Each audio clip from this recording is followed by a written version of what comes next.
자, 신금입니다. 신금에 대한 거를 이제 50페이지 이제 보시면 되고요.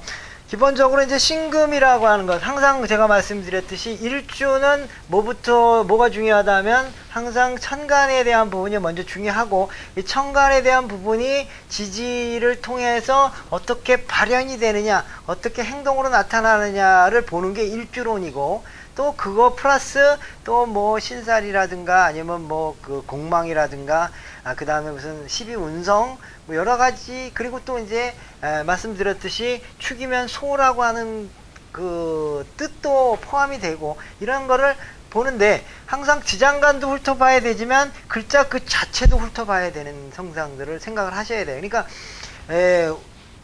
워낙 그 작은 글자 두 개에다가 5만 가지의 어떤 여러 가지 형상들을 집어넣으려고 하다 보니까 기본적으로 통합으로도 봐야 되고, 때로는 그 글자 하나에 들어있는 그 지장간들 하나도 봐야 되고, 거기에 갖는 신살이나 이런 것들도 이렇게 훑어봐야 되고, 주변도 봐야 되고, 그런 식으로 이제 전체적인 이미지도 또 봐야 되거든요. 물상론적인 거. 예를 들어서 뭐 신축이다 이렇게 되면 이걸 하나로의 형상으로 봤을 때 뭐냐면 신은 이제 신금은 신색이잖아요. 그러면 축은 뭡니까? 소잖아요. 그럼 신소라고 이렇게 본단 말이에요. 그럼 신소는 뭐다? 기본적으로 성스러운 소잖아요. 그래서 보통 제물에 바쳐지는 소가 신축이라는 뜻이 있단 말이죠. 그래서 인도나 이런 데에서는 신소를 숭상하잖아요. 하얀 소를. 그래서 이 신성한 소가 그런 뜻이. 그러면 신축이라는 뜻이 물론 각자 축이라는 뜻도 있고 신이라는 뜻도 있지만 신소라는 뜻이 하나가 돼가지고 그 사람의 운명 전체적인 흐름을 이렇게 읽어내기도 한단 말이죠. 그러니까 신축은 은근히 뭐가 있느냐?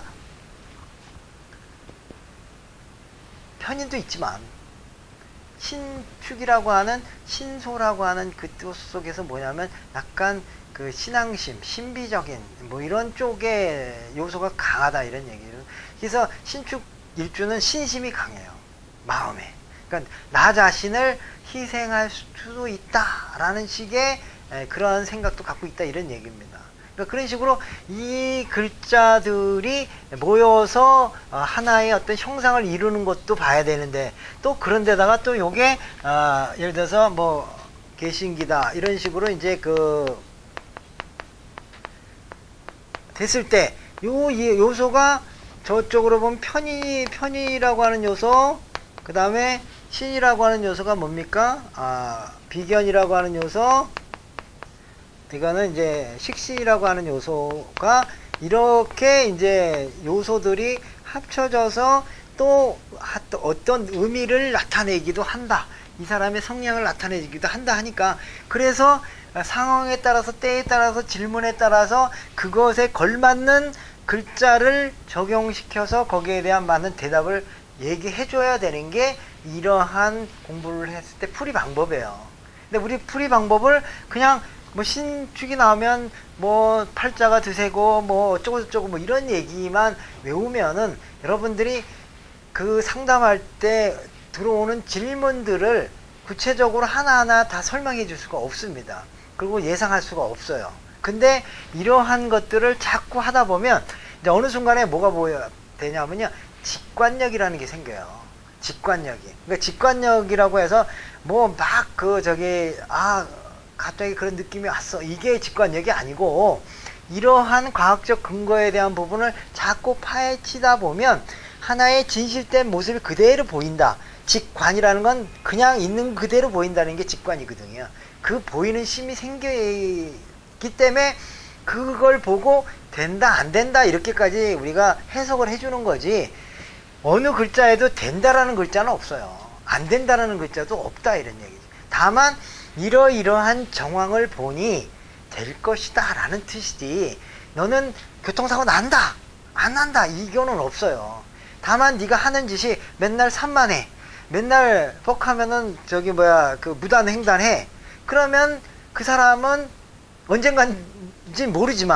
언젠가일지는 모르지만 교통사고가 난다라는 거죠. 근데 어떤 사람이 무슨 일이 생겨서 왔다, 그럼 대부분 교통사고가 나던가 뭔가 주의산만해서 어디 떨어지던가 이런 사건이 벌어진 다음에 온 거기 때문에 그거 교통사고 아니야? 아 뭐 어디 떨어진 거 아니야? 뭐 저기 뭐야 사인하다가 잘못 사인한 거 아니야? 뭐 이런 식으로 다 찍어낼 수가 있다라는 겁니다. 근데 우리 그거를 역으로 봐야 되는데 그런 걸 모른 채 무조건 이렇게 이런 일주인 경우에는 뭐 이혼한다 무조건 이런 식의 해석을 하면 여러분들이 자꾸 문제가 발생합니다. 그러니까 항상 이런 거 보실 때 이것도 이제 신축 이렇게 되면 왠지 모르게 이 차관 기운에 그런 것이 있고 또 편인적인 성향이 있다면 신비적인 것이 있는데 이런 사람들이 일반적인 사회생활을 할 때 잘할 것 같습니까? 못할 것 같습니까? 약간 그런 게 있어요.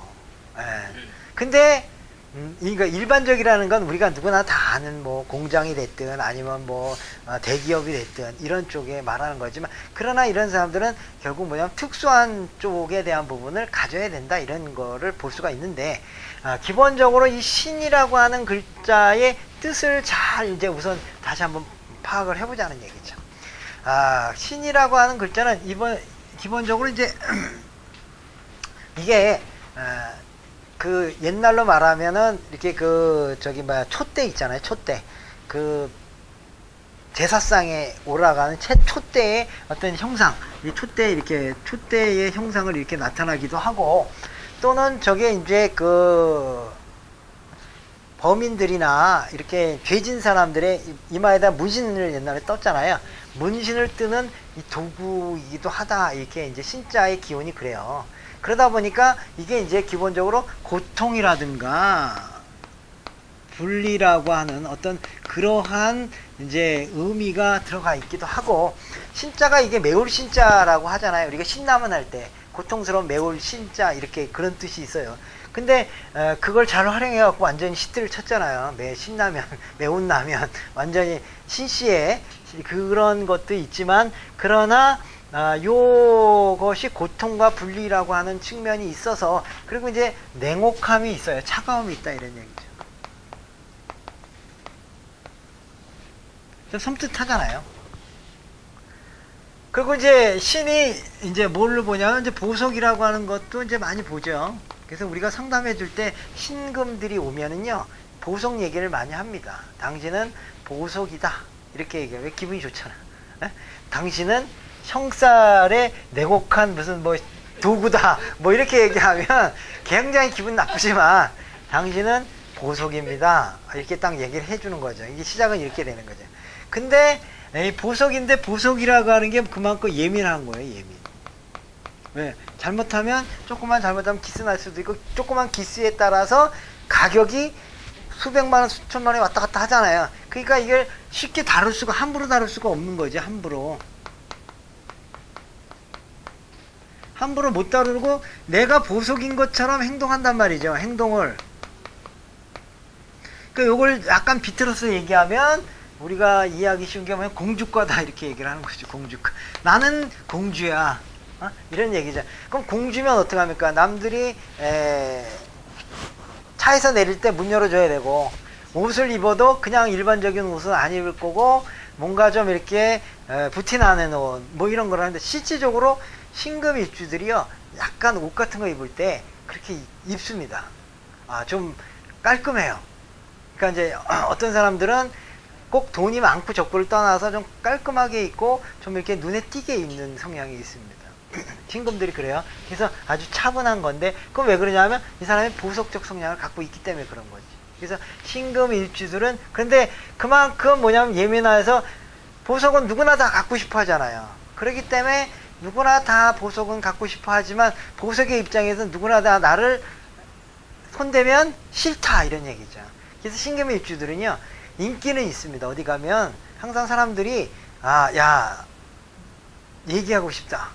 근데 이 사람이 차고 그래갖고 함부로 다가가지 못한다 이런 얘기 있어서 신금 일주들은 기본적으로 인기는 있지만 친구는 많지가 않아요. 왜? 친구는 내가 만들어야지 같이 친구지 상대방이 나 좋다고만 따라다닌다고 친구는 아니지 않습니까? 그런데 이 사람의 신금은 보석과 같이 누구나 갖고 싶어하는 성량의 아름다움 그게 있어가지고 다가오기는 하는데 내가 다 잘라 기본적으로 그런 성향이 있는 거고. 그리고 실질적으로 신금들이요 다른 사람들을 보여 피부가 좋습니다. 금이 매끄럽잖아요. 아주 맨질맨질. 근데 실질적으로 이쁘고 실질적으로 신금 일주들인 사람들 중에 보면 미인들이 꽤 많아요. 그런 것도 신기해요. 그죠? 경금 일주는 조금 이제 푸석푸석한 데가 있어요. 뼈는 단단할지 모르지만 이 피부나 이런 것들이 보면 좀 푸석푸석한 데가 있다면 분듯한 느낌도 있고 그런데 신금 일주는 아주 단단하면서 아주 피부도 매끄러우는 성향이 있다 보니까 보이지 않게 사람들한테 인기도 있는데 그런 사람들 치고 예민하지 않은 사람이 없고 주변 사람들과의 관계에 있어서 조금은 이제 이렇게 신경을 많이 쓰는 성향이 있죠. 그런데다가 이 바늘이나 이게 이제 보통 경금을 칼이라고 표현한다면 신금은 바늘로 표현을 하거든요. 바늘. 바늘이라고 하는 것은 그만큼 이제 또 예민한 거 아주 섬세하다는 거죠. 이게 섬세. 그래서 신금들이 굉장히 섬세합니다. 자잘한 것에 아주 목숨 걸어요. 자잘한 것에. 그래서 이런 사람들이 경금하고 신금하고 싸우면 누가 이길 것 같아요? 그러니까 그런 얘기 있잖아요. 칼로 찔러서 죽는 게 아프냐 아니면 바늘로 콕콕 찔러서 죽이는 게 더 고통스럽냐. 이러면 바늘로 콕콕 찌르는 건 거의 고문 수준이잖아요. 이거는 차라리 죽여달라 이런 게 낫지. 한 번에 칵 죽는 게 낫지. 그냥 계속 죽을 때까지 찌르면 어떻게. 그리고 이 신금들이 복수심이 굉장히 강합니다. 그래서 여기도 써놨지만은 30년 전에 성폭행 당한 사건에 그를 30년 후에 그 사람을 이제 죽이는 그 실질적인 사람도 있을 정도로 굉장히 신금들이 머릿속에 그러한 거를 굉장히 갖고 있는 사람들이다 이런 얘기입니다. 그렇기 때문에 기본적으로 이제 계획 같은 거라든가 원칙 같은 거를 굉장히 잘 세우고 그 다음에 깔끔하고 그러면서도 지혜롭고 현명하고. 왜냐하면 경금이나 신금이나 말씀드렸지 금음에는 뭐가 항상 따라다닌다고 그랬죠? 물이 따라다닌다고 그랬잖아요. 그렇기 때문에 물에 대한 부분이 때문에 지혜롭다라는 것이 항상 같이 따라다니는 걸 생각을 하셔야 돼요. 그래서 항상 그 같은 식신상관이라고 하더라도 금수 식신상관은 굉장히 머리가 좋습니다. 사주 중에서 경금이 됐든 경금의 계수나 임수가 나왔든 아니면 신금의 임수나 계수가 나왔든 그런 사람들이 보면 일단 머리는 잘 돌아가요. 공부를 많이 했고 적고 했고는 두 번째 뭡니다. 머리가 좋다라는 것은요 순간적인 어떤 기지 이런 걸 말하는 겁니다. 그리고 아이디어 이런 걸 말하는 거예요. 그러니까 공부는 뭐 고등학교밖에 안 나왔다고 하더라도 직장 생활이 일단 사업을 할 때 보면 아주 기발한 아이디어 가지고 잘하는 사람도 있고 실질적으로 또 뭐 공부도 잘하는 사람도 많고 이 정도로 신금들은 머리가 좀 샤프하다 아주 그런 것도 있습니다. 그런데 마음이 좀 냉정하다 차갑다 이런 얘기죠. 우리가 금속을 만져보면 차갑지 않습니까? 그런 것처럼 특히나 보석 이런 걸 만져봐도 차갑다 이런 게 있고요. 그 다음에 이제 그 신금하고 경금의 차이는 뭐냐면 경금은 겉으로는 되게 딱딱한 것 같은데 속이 푸석푸석하다고 얘기를 했잖아요. 기본적으로. 근데 신금은 이 금 같은 거 이렇게 만져보면 잘 부드럽잖아요. 그죠? 그런데 그 안에 딱딱함이 있는 것처럼 누르면 들어가잖아요. 금 같은 거 이렇게 누르면은. 근데 그 속에 단단함이 있는 것처럼 기본적으로 경금이라고 하는 것 자체는 단단함이 있다 이런 얘기입니다. 단단함이. 그렇기 때문에 항상 신금에 대한 부분을 볼 때는 겉으로는 좀 부드럽다라는 것은 이렇게 대응하지 않아요. 대응하지 않는다는 것은 경금은 뭐가 화가 나잖아요. 그러면 바로 뭐 이게 무슨 소리야 이라고 딱 대응을 합니다. 근데 신금은 의외로 안 그런 사람들이 있어요. 딱 들을 땐 들어놓고 뒤 딱 돌아가면서 뭐 제대로 맞추지도 못하네 뭐 이런 식의 불평불만을 쭉 하고 또 그거에 대해서 또 뭔가를 얘기를 하면 이제 다시 돌아와서 얘기하는 성향이 있어요, 이 사람. 그러니까 나갈 때 뭐라 그러면 그냥 미친 척하고 내비둬야 돼. 근데 그걸 가지고 지금 뭐라 그랬어 뭐 이렇게 하잖아. 그럼 이 사람이 갑자기 돌변 딱 합니다. 네? 돌변해서 다시 아니 뭐 내가 잘못된 말 했어 뭐 이러면서 다시 따지고 들어요. 신금들이 처음에 시작을 안 해서 그렇지 시작을 하잖아요. 그러면은 끝까지 따지고 들어요. 그러니까 경금은 하다가 대충 할 수도 있는데 막 옆에서 말리고 그러면 신금들은 말려도 더 합니다. 이거는 여러분들이 경험을 한번 해보셔야 돼요.